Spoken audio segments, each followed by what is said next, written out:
राहुल गांधींच्या निवासस्थानी झालेल्या इंडिया आघाडीच्या बैठकीत उद्धव ठाकरे, संजय राऊत आणि आदित्य ठाकरे उपस्थित होते, पण शेवटच्या रांगेत बसल्याने शिंदे गट आणि भाजपाने त्यांना टोमणे मारले।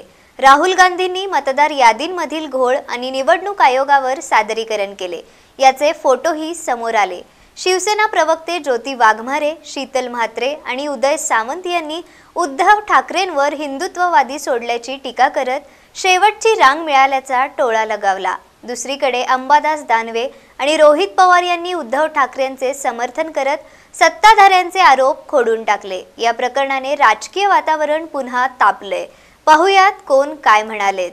आणि आज तुमच्याशी संवाद साधण्यासाठी आम्ही खूप विशेष कारण आहे की काल दिल्लीमध्ये राहुल गांधींच्या निवासस्थानी जी इंडिया आघाडी का भेंडी आघाडीची मीटिंग झाली आणि त्याच्यामध्ये शेवटून पहिल्या रांगेमध्ये उबाठांना आणि उबाठांच्या पेंग्विनना आणि सकाळच्या भोंग्याला बसवलं गेलं।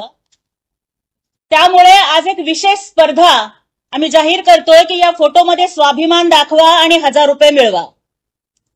महाराष्ट्रामध्ये असताना जे लोक नेहमी मर्द मर्द म्हणून भाषा करतात, जे महाराष्ट्राच्या स्वाभिमानाच्या गोष्टी करतात, दिल्ली समोर झुकणार नाही अशी भाषा करतात, ते उबाठा राहुल गांधी पुढे, सोनिया गांधी पुढे काय गल्लीत गोंधळ आणि दिल्लीत मुजरा करायला गेले होते का? अरे जर तुम्ही हिंदू हृदय सम्राट बाळासाहेब ठाकरेंचा वारसा सांगणार असाल तर विसरलात का की स्वातंत्र्यवीर सावरकरांचा अपमान करणाऱ्या मणिशंकर अय्यरना हिंदू हृदय सम्राट बाळासाहेब ठाकरेंनी बुटाने मारलं होतं। आज उबाठा, आदित्य ठाकरे आणि संजय राऊत काही 3-3 दिवस त्या दिल्लीमध्ये त्या काँग्रेसवाल्यांचे बूट चाटायला तिथे गेलेले आहेत का? म्हणजे आज अक्षरशः त्यांची ही जी अवस्था आहे की 7व्या का 8व्या रांगेमध्ये त्यांना बसवलं गेलं। अगदी एक एक खासदार असलेले लोक सुद्धा त्यांच्या पुढे बसलेले दिसतात। काय मागे काय जेवणाची पंगत होती त्याच्यामुळे मागून पहिल्यांदा बसलं तर जेवायला जायला सोपं पडतं म्हणून ते मागे बसलेत का?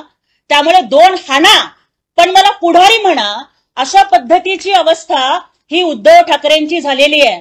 त्यांना गल्लीत नाहीये गत, महाराष्ट्रात नाहीये सत आणि दिल्लीत नाहीये पत, अशी अवस्था त्यांची झालेली आहे। आज हिंदू हृदय सम्राट सरसेनापती बाळासाहेब ठाकरे यांचे हिंदुत्वाचे विचार सोडल्यानंतर आज उबाठाची परिस्थिती अक्षरशः केविलवाणी झाली। कुठल्याही महाराष्ट्रातल्या मराठी माणसाला न बघवणारी झालेली। आज त्यांना शेवटच्या रांगेत बसवलं गेलं। पिता पुत्र आणि ते विश्व प्रवक्ते चोरासारखे, उंदरासारखे कोपऱ्यात बसले होते। खरं तर एक मराठी माणूस म्हणून नक्कीच प्रत्येकाच्या मनाला वेदना होतील। आज माननीय बाळासाहेब ठाकरे असते तर ते काय बोलले असते? तुम्ही आज उबाठा, जी उरली सुरलेली उबाठा आहे, ही नेऊन दिल्लीला त्यांच्या पायाशी ठेवलीत। अहो तुम्ही म्हणता की दिल्लीला जाऊन आम्ही झुकत नाही, वाकत नाही। अहो तुम्ही तर सरपटत होतात, वाकत नाही आणि झुकत पण नाही, सरपटत होतात तुम्ही। अशा पद्धतीने हा अपमान सहन करण्यापेक्षा तिथे लात मारून बाहेर पडला असतात ना तर तुमचं आम्ही कौतुक केलं असतं। नाही, आम्ही तेच सांगितलं की मराठी माणूस म्हणून आम्हाला वाईट वाटतंय की कशा पद्धतीने तुमचा अपमान होतोय। तुम्हाला त्याचं काही वाटत नाही, कारण तुम्हाला शेवटी सत्ता पाहिजे। तुम्हाला सन्मान, अपमान, आत्मसन्मान काहीही नाहीये। तुम्हाला जे काही आहे ते फक्त सत्ता कारण आहे आणि या सत्तेसाठी तुम्ही काहीही करू शकता, हे परत एकदा दिसलंय। खरोखर जर बाळासाहेब ठाकरे असते आता तर तुम्हाला त्यांच्या भाषेत व्यवस्थित सुनावलं असतं।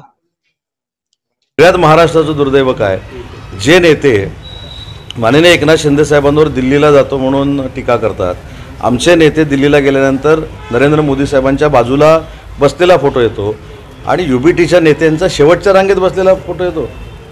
म्हणजे नाट्यगृहात आल्यानंतर पहिल्या रांगेतनं नाटक बघायचं असतं ना, ते शेवटच्या रांगेतनं राहुल गांधींचं नाटक बघत होते। त्याच्यामुळं महाराष्ट्राला कळलं कुवत कोणाची किती आहे।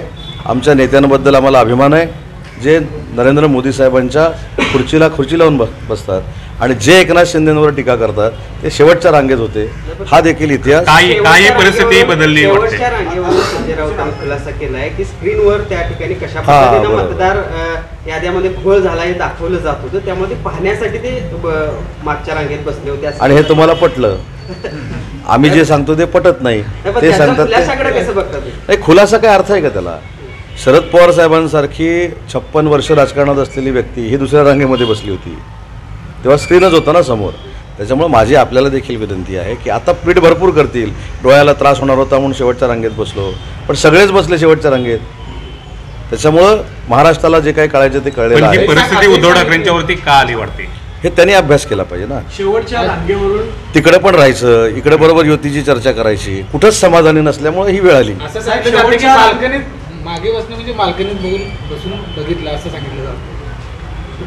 नाही, त्यांना आता बहुतेक कायमस्वरूपी राहुल गांधी बाल्कनीतच बसवणार आहेत. साहेब शेवटच्या रांगेवरून नरेश मस्के रांगेत बसवलं जातं असा आरोप ज्या विरोधात होत आहे. कोणाकडनं विरोध होतोय? एक तुम्ही समजून घ्या की उद्धव ठाकरे साहेब मोठे नेते आहेत. कार्यकर्त्यांना काही प्रमाणात वाईट वाटू शकतंय, पण उद्धव ठाकरे साहेबांनी या बाबतीत काय बोललेत का? उद्धव ठाकरे साहेब विचाराला पक्के आहेत.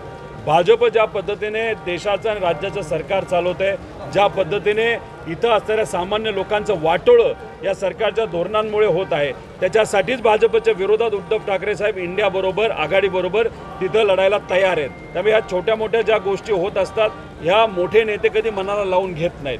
मोठे नेते यांचं मन मोठं असतं, विचाराची लढाई असते. त्यामुळे तिथे कुठं काय बसवलं हे कार्यकर्त्याला किती वाईट वाटलं तरी नेत्याला त्या बाबतीत वाईट वाटत नाही असं आम्हाला सगळ्यांना वाटतं. दादा कल जो है की त्यांना जरा अक्कल पाहिजे की तिथं स्क्रीनवर प्रेझेंटेशन होतं आणि स्क्रीन जवळ थोबाड घेऊन बसत नसतात. तुम्हाला तसं बसावं लागत असेल, तुम्हाला ती सवय असेल तुमच्या पक्षाच्या याच्यामध्ये, स्क्रीन जर असली तर समोर थोबाड घेऊन बसायचं. स्क्रीन जर जवळ असली तर पिक्चर मध्ये आपण मागे बसतो की पुढे बसतो. आणि म्हणून त्या अँगलने उद्धवजी ठाकरे असतील, संजय राऊत साहेब असतील, शरद पवार साहेब असतील, हे मागे बसले होते की समोरचं स्क्रीन योग्य दिसावं. यांना अक्कल कमी आहे आणि यांचा सोशल मीडियांना दुसरे काही कामधंदे नाही आहे आणि म्हणून अशा पद्धतीनं हे त्यांनी रंगवण्याचा प्रयत्न केला, पण त्याला काही अर्थ नाही. स्क्रीन होतं तिथं, राहुलजीनं खुल्या जागांमध्ये असं प्रेझेंटेशन दाखवलं आणि म्हणून ते लांब बसलेले. दुसऱ्या समोर कोण बसलेले जरा दाखवा बरं, कोण बसलेले समोर? हे काय उद्धवजींपेक्षा किंवा शरद पवारांपेक्षा मोठं त्यांना हे केलं राहुलजींनी, अशातला काही भाग नाही. पण सांगण्याचा मुद्दा की आपण समजा पिक्चरच्या स्क्रीन मध्ये बसतो तर समोर बसत नाही, लांब बसतो. तशा पद्धतीने स्क्रीन होतं, डोळ्याला त्रास होणे म्हणून मागे बसून त्यांनी ते बघितलं.